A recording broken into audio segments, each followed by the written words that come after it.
Welcome to Common Man Cocktails. Today, what I'm going to do is a little breakdown. If you're at the pool and you're like, I really want to make cocktails, but I really don't want a big pain in the ass. Here's the process that I've gone through over time to save you from having to go through the same process. So step one, if you're going to be making cocktails at the pool, at your friend's pool, someplace that's not near your kitchen or your bar or wherever you would typically make cocktails, some problems typically occur, rinsing, water, measuring, that type of thing. So I'm going to give you a couple options. Not all of them will be your style, but there's 2.5. So the first option, which doesn't solve every problem, but if you're like me and you typically bring a shaker, now here's my first shaker from our first show in 2008. If you typically are bringing a shaker, for me a Boston shaker and all the pieces, you're doing a lot of washing of the shakers and breaking it apart and you're making a mess. This works better in my opinion. So this is the Hamilton Beach Immersion Blender. I bought all this stuff on Amazon. I do run my own store, not an Amazon store per se, but I'm the owner of AwesomeDrinks.com. So if you're looking for jiggers and stuff like that, this is a gunmetal black jigger. I'd go there if you want to buy that stuff. This stuff I don't sell, but it's still very useful. So I look back at my order. I bought this in 2018. My Hamilton Beach at the time probably cost me $50. You can get it today for whatever reason for $39. I think Prime July. I don't understand why, but it's $39. This comes with this little doohickey. This is about a 28 ounce. It says it's 28. I have my doubts. If you plug it in here, so what you basically use this for is leave your shaker at home, bring your jigger so you can still measure things, but you put them all into this, right? You build your cocktail. Usually I build 2 to 3 at a time, and you're like, Derek, I don't know if I can fit 3 cocktails in here. That's fine. For an additional fee of $27 on Amazon, you can get this one. This is what I got. So it's a little bit bigger. And while I still make about the same cocktail size, what happens is as it's blending, it starts to foam up and the ice starts to rise. So this just gives me a little bit extra headroom. Problem is, it doesn't fit as graceful under here as this one does with locks and loads, but whatever, you could just hold it. Plus, it's easy to clean. I usually just bring some napkins. I usually take like a tub of water that I don't let anybody else use for like rinsing anything out like food. And then I just clean them off, rinse them off with a little soapy water, throw them back in, good to go. When that thing gets kind of gross, I dump it, go grab some more from the house. If I'm at their house, I grab it from their house. And that way I just have a little quick rinse bucket. But this gives me a lot of cool ability. I can build my cocktail in here with lots of ice. I don't even crush it, just regular ice. Build in my whatever cocktails they happen to be, if they're shaken cocktails, with regular ice. And all this does is agitate it for like 15, 20 seconds. It gets nice and cold. I take the entire contents of this and I dump it in a red Solo cup. Done. In my experience, you can usually make 2, 2.5, 3 servings in a single red Solo cup for most cocktails like the Dorchester, Mai Tai, stuff like that. Saves you a lot of time. Just build it all. Don't worry about being perfect like you do if you're doing it at home and you want the garnishes.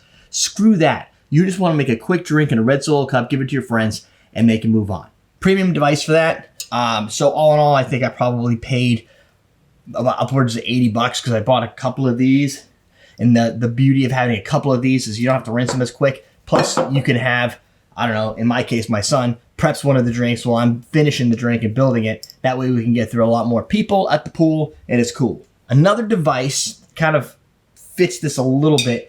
It doesn't improve everything, but what I do is I take this soda siphon, this is an ISI Soda Siphon, and I fill that sucker with water. And this is really only used for cocktails I call for club soda, so think mojitos, right? So if you're gonna be making a lot of mojitos, you might use this to chill your drink to get all the base ingredients to a nice cold temperature, and then pour it into a red Solo cup, and then you fill that sucker with a little bit of that club soda. And the way you do this, don't think I have any soda chargers, or make sure you get the CO2 chargers for club soda. Use NO2 if you're going to do any type of infusions and stuff like that, but the CO2 and that bitterness is good for the club soda. So you get your CO2 chargers, you stick it in there, you put the little crank on there, fill that sucker up with CO2, give it a couple shakes, take the CO2 discharge, throw it in the recycling, and you're going to be able to make, I don't know how much this is, but when you're topping mojitos, this goes a long way. That way you can go over to your friend's house and you bring this thing ready to go. If you run out because mojitos were a big hit and you still haven't gone through all of your mint,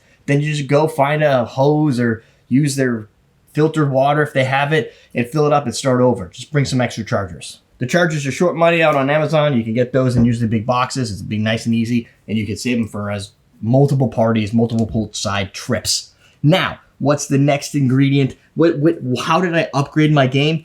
I made my life at home harder, but my life at the pool easier. When I use an immersion blender, I'd say with the crew that I have that are pretty hardcore drinkers, we usually go through a lot of cocktails, so I'll probably be making a drink every 20 minutes or so. Now, if you want to either get ahead of that or completely solve that, what you could do is you can head out and you can get one of these. So I pay about $60 for this. Oh, also, this sucker's $125, but for whatever reason, it's like 50% off right now on Amazon. So if you're looking for a soda siphon in July, is probably the time to get it. This is pretty cool. These are glass. These are glass drink dispensers. Typically, and if you've seen my Instagram, you see it last year, you've seen me using these a lot. The beauty of these is you have a stand, which is nice. Let me get that out of the way because it's getting in the way of my pretty face. So the beauty of this is you've got your little dispensary situation here, and it's like 125 ounces. I know because typically I try to build enough batches to fit into one of these. This is going to be roughly 25 to 30 servings of a daiquiri, but if you do it my way and you're using red Solo cups and everybody's getting 2.5 to 3 servings per, take those 25 and divide it out by 3, maybe by 2, and add a little extra ice. And it's not going to make as much as you hope, but it's usually going to do pretty good if you have a party with like 6 good solid drinkers at it. More than that, you're going to want to fill both of these to the top. But typically what I like to do is fill them halfway up and give people a selection of 2 different cocktails to choose from. This thing you can use to write with the chalk it comes with, to write the name of the cocktail. But what you're going to find is as you wash these, because I have 2 sets of these will start to just peel off. So it becomes garbage. So after a while, you're not going to be using the label unless you use a label maker, little card, yellow sticky, whatever.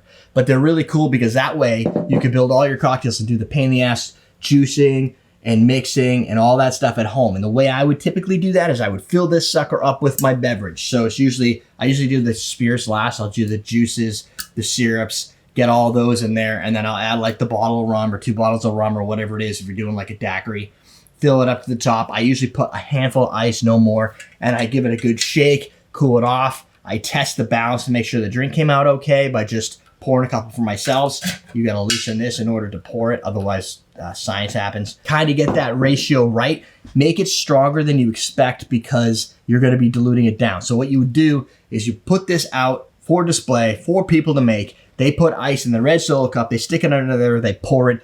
That red Solo cup and that ice is going to dilute it to the level that they want to be at. So it won't be as strong, but straight out of the spigot, it's usually a little bit more hot than you'd expect it to be just because of that dilution. If you put the water in here first or the ice in here first and chill it, that's great for about 20 minutes. Then it dilutes the shit out of it. And then when they use their drink, they're going to add extra ice and it's not going to taste nearly like you expect it to.